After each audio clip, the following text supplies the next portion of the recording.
Canada सरकार के उप मुख्यमंत्री डेविड मॉरिसन ने देश की नागरिक सुरक्षा और राष्ट्रीय सुरक्षा कमेटी को बताया है कि भारत सरकार के एक वरिष्ठ मंत्री ने कनाडाई नागरिकों को धमकी देने या उनकी हत्या के अभियान की मंजूरी दी थी।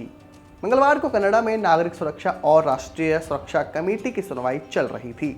इस दौरान कमेटी की उपाध्यक्ष और कंजर्वेटिव सांसद रैक्वेल डांचो ने कनाडा में नागरिक और राष्ट्रीय सुरक्षा पर सवाल पूछ रही थीं। पिछले साल जून में 45 साल के हरदीप सिंह निज्जर वैंकूवर के नज़दीक बंदूकधारियों ने गोली मारकर हत्या कर दी थी। वहीं कनाडा के प्रधानमंत्री ने इस हत्या के पीछे भारत का हाथ होने का आरोप लगाया था। कमेटी के उपाध्यक्ष और कंजर्वेटिव सांसद रैक्वेल डांचो ने कमेटी की सुनवाई के दौरान कनाडा की राष्ट्रीय सुरक्षा सलाहकार नथाली ड्वेइन से पूछा कि कनाडा सरकार की ओर से वाशिंगटन पोस्ट को कनाडा में होने वाले अपराध में भारत के गृह मंत्री के शामिल होने के बारे में किसने बताया था। इस पर नथाली ड्वेइन ने बताया कि सरकार ने इस तरह की जानकारी पत्रकारों से साझा नहीं की। रैक्वेल डांचो अमेरिकी अखबार वाशिंगटन पोस्ट में 14 अक्टूबर को छपी रिपोर्ट के बारे में सवाल पूछ रही थी। इस रिपोर्ट में अखबार ने सूत्रों के हवाले से लिखा था कि भारत के केंद्रीय गृह मंत्री अमित शाह ने कनाडा में सिख अलगाववादियों के खिलाफ अभियान के ऑर्डर दिए थे।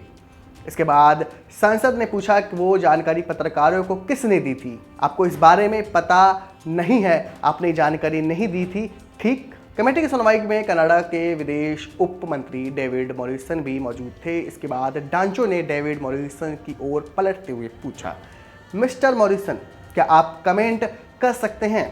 क्या आपने ये जानकारी मुहैया करवाई थी? इसके जवाब में डेविड मॉरिसन ने कमेटी को बताया, श्योर, पत्रकार ने मुझसे कॉल करके इस बारे में पूछा। मैंने उस व्यक्ति के बारे में उन्हें जानकारी दी। वो वही पत्रकार थे जिन्होंने इस बारे में काफ़ी लिखा था। पत्रकार कई स्रोतों से जानकारी लेते हैं। उन्होंने मुझसे उस व्यक्ति के बारे में पुष्टि करने को कहा। मैंने इसकी पुष्टि की, लेकिन डेविड मॉरिसन ने गृह मंत्री के बारे में इससे अधिक कोई बात नहीं की।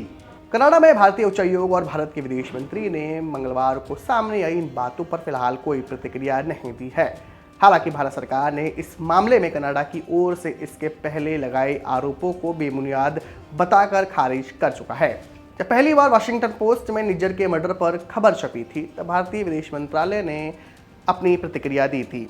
विदेश मंत्रालय ने अखबार की रिपोर्ट पर बयान जारी कर कहा था, रिपोर्ट एक गंभीर मामले पर अनुचित और निराधार आरोप लगा रही है। बयान में कहा गया, संगठित अपराधियों आतंकवादियों के नेटवर्क पर अमेरिकी सरकार की ओर से साझा की गई सुरक्षा चिंताओं के बाद भारत सरकार ने उच्च स्तरीय समिति का गठन किया है जो मामले की जांच कर रही है। इसे लेकर अटकलें लगाना और गैर जिम्मेदाराना बयान देना मददगार साबित नहीं होगा। कनाडा सरकार ने कहा था कि उनके देश में होने वाले अपराध में भारतीय एजेंटों का हाथ है। इन अपराधों में हत्या, फिरौती और धमकी देना शामिल है। इन एजेंटों ने यहां कनाडाई नागरिकों को नुकसान पहुंचाने का अभियान चलाया है। मंगलवार से पहले कनाडाई अधिकारी प्रत्यक्ष तौर पर सिर्फ ये कहते रहे थे कि इस संबंध में ज़्यादा जानकारी भारत सरकार में उच्च स्तरीय लोगों के पास हो सकती है। कमेटी में शामिल सांसद 2 सप्ताह पहले कनाडाई पुलिस RCMP के उस चौंकाने वाले दावे के बारे में भी सवाल कर रही थी, जिसमें उन्होंने कहा था कि भारत सरकार के एजेंटों की कनाडा में बड़े पैमाने पर हो रहे अपराधों में मिलीभगत है। रॉयल कैनेडियन माउंटेन पुलिस के चीफ माइक डुहेम ने मंगलवार को कमेटी के सामने गवाही दे रहे थे। उन्होंने कहा कि पुलिस के सबूत यही बताते हैं कि भारतीय राजनयिकों और उच्चायोग के कर्मचारियों ने भारत सरकार के लिए जानकारी जुटाई। इनका इस्तेमाल अपराधी संगठनों को कनाडा में हिंसा की कार्रवाई के लिए निर्देश देने में किया गया। इन अपराधों में हत्या, फिरौती और धमकी देना शामिल है।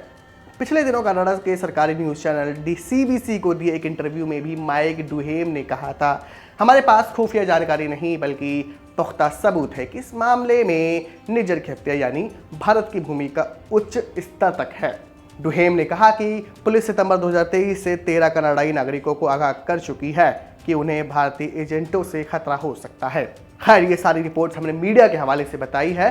फिलहाल के लिए इतना ही। अगर आपको ये वीडियो पसंद आया हो तो हमारे चैनल को सब्सक्राइब करें, वीडियो को शेयर करें, लाइक करें एंड कमेंट करें।